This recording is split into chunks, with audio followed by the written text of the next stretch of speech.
Assalamualaikum anak-anak hebat. SPDP tema 4, subtema 1, panjang dan pendek nada pada lagu anak. Nada do memiliki satu ketukan karena di atas angka 1 ada garis mendatar. Mari kita simak lagu Membuang Sampah ciptaan Ate Mahmud dengan birama 2/4.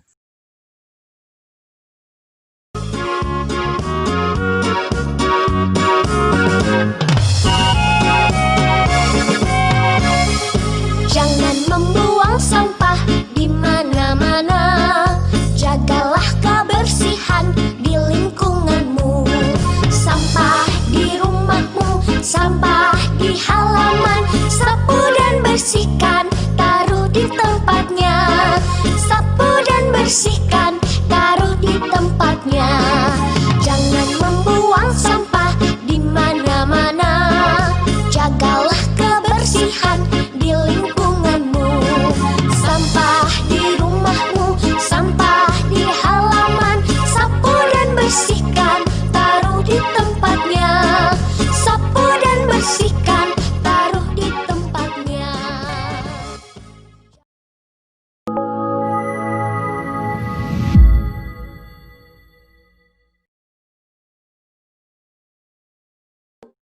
Assalamualaikum warahmatullahi wabarakatuh, anak-anak. Bagaimana kabarmu hari ini? Baik, bukan? Nah, ayo belajar buku pepetik. Dibuka ya bukunya. Tema 2D, subtema 1, halaman 7. Oke? Tujuan belajar kita untuk memahami kosakata tentang lingkungan bersih dan sehat di rumah. Rumah yang bersih dan sehat. Bersih artinya tidak ada kotoran sama sekali ya. Nah, bersih itu pada semua bagian seperti ruang keluarga, dapur, atau tempat tidur kalian. Alat-alat kebersihan yang sering dipakai entah di lingkungan rumah atau sekolah ya. Misalnya 1. Kemoceng untuk membersihkan debu. Yang kedua, lap biasanya untuk mengelap benda yang basah atau yang berdebu. Yang ketiga, sapu untuk menyapu. Yang keempat, pel biasanya digunakan untuk mengepel lantai agar bersih. Yang kelima, tempat sampah untuk membuang sampah dan menampung sampah. Sekarang kita lihat bagaimana rumah yang kotor.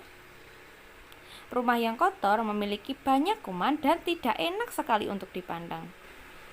Rumah yang kotor, wah jelek sekali ya kalau dilihat. Sekarang kita belajar cara menentukan informasi dari gambar. Sudah pernah ya? Caranya, amatilah gambar dengan teliti, oke? Kesimpulan belajar kita belajar tentang kosakata di lingkungan rumah. Lihat juga di KBBI dan menulis informasi dari gambar.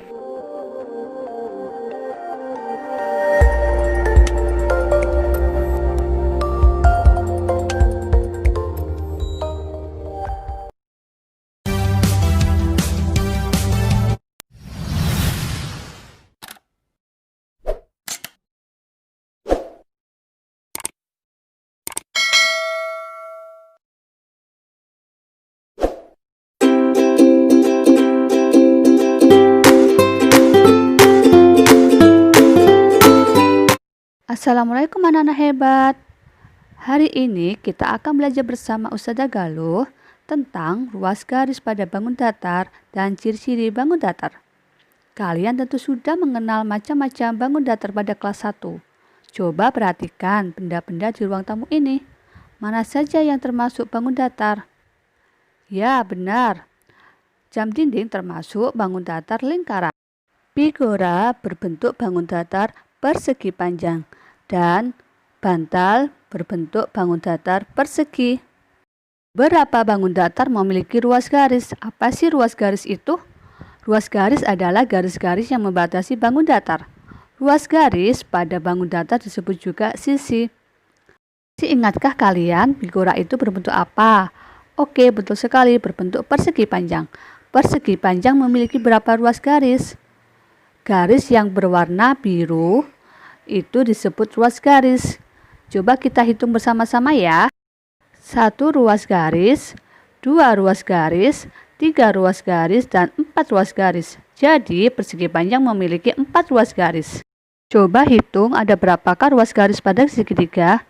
Ya, benar sekali, ada 3 ruas garis. Selain memiliki sisi, bangun datar juga memiliki sudut dan titik sudut. Sudut adalah daerah yang dibentuk oleh 2 ruas garis yang panggilnya berimpit.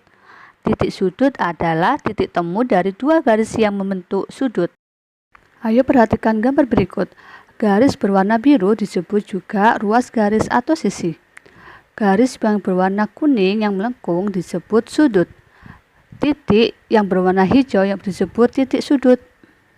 Sama halnya pada bangun datar segitiga, garis berwarna biru disebut sisi, garis yang melengkung berwarna kuning disebut sudut, titik yang berwarna hijau disebut titik sudut.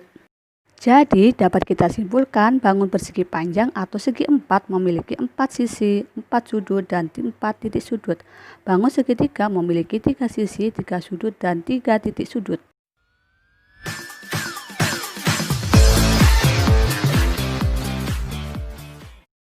Assalamualaikum warahmatullahi wabarakatuh.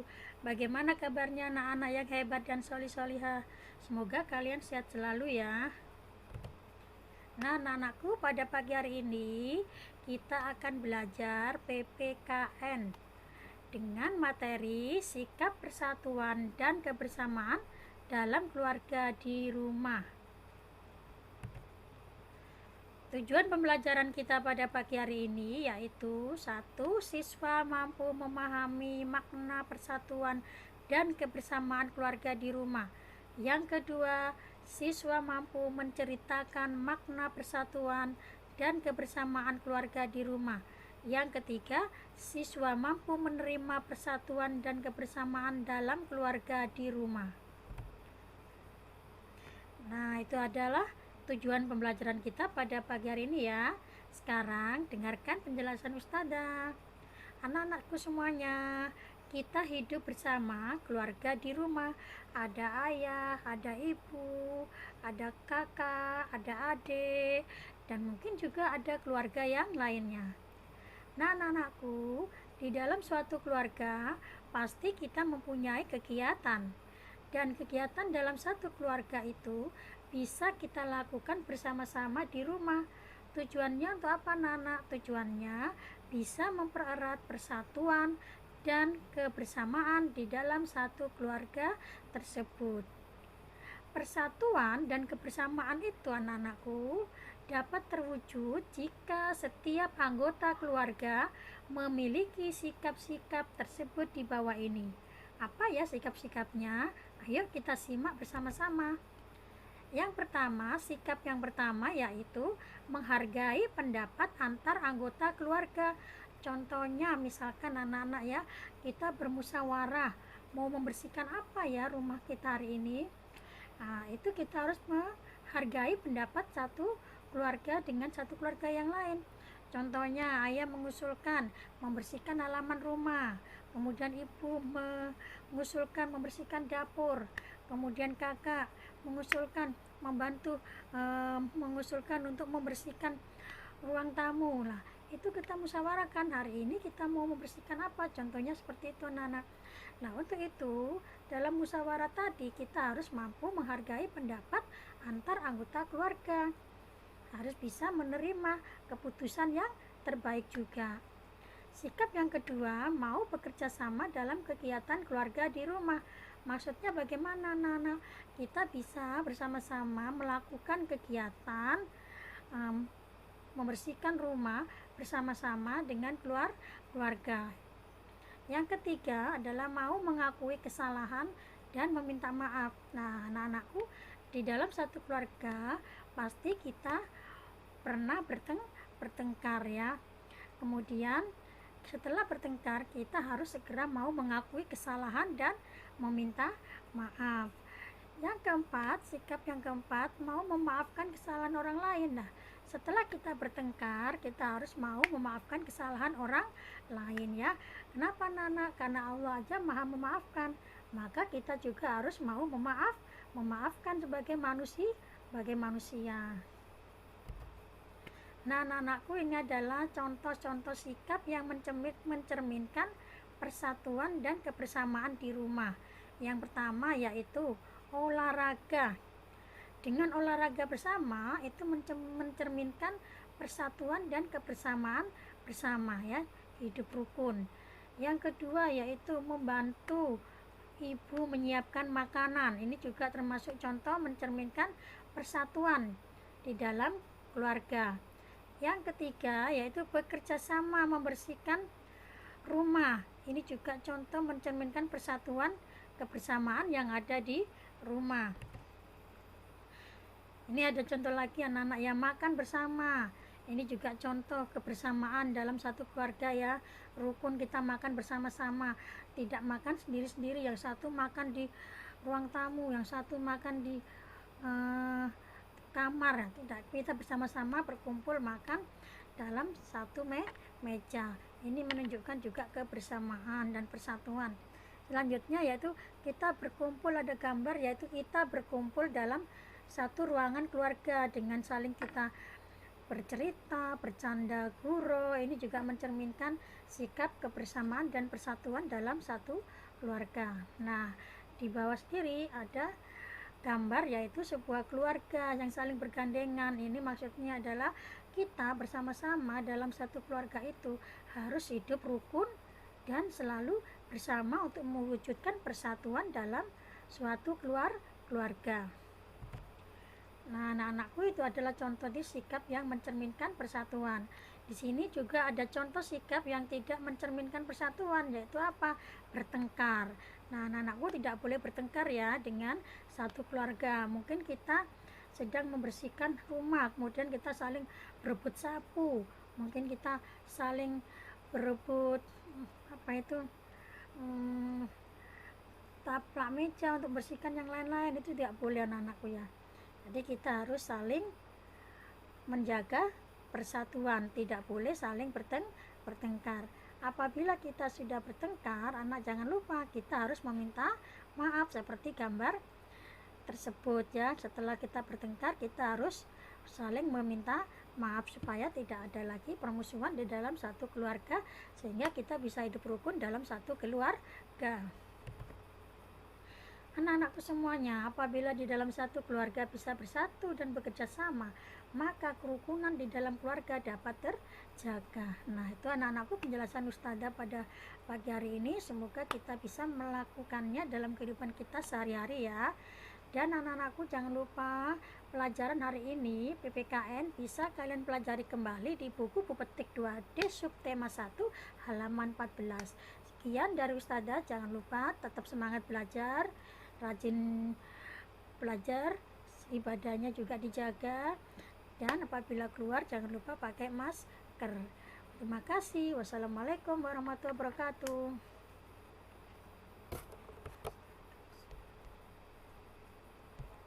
Assalamualaikum warahmatullahi wabarakatuh. Salam olahraga. Oke, untuk kali ini kita akan mempelajari tentang sikap keseimbangan statis. Keseimbangan statis artinya keseimbangan tubuh yang dilakukan tanpa berpindah tempat. Keseimbangan statis dapat dilakukan dengan posisi berdiri, duduk, dan berbaring. Sikap keseimbangan statis. Yang pertama adalah berdiri jinjit.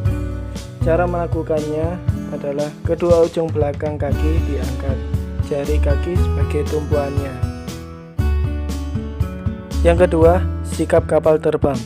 Cara melakukannya, bungkukkan tubuhmu, salah satu kaki sebagai tumpuan, kaki lainnya luruskan ke belakang, dan kedua tangan direntangkan. 3. Sikap selonjor angkat kaki. Cara melakukannya, posisi tubuh duduk selonjor, kedua kaki diluruskan ke depan, kedua tangan di belakang badan sebagai tumpuan tubuh. 4. Sikap lilin. Cara melakukannya, posisi badan awal terlentang, kedua tangan lurus di samping badan, Angkat kedua kaki ke atas, turunkan kaki kembali.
Terima kasih anak-anak sudah melihat videonya.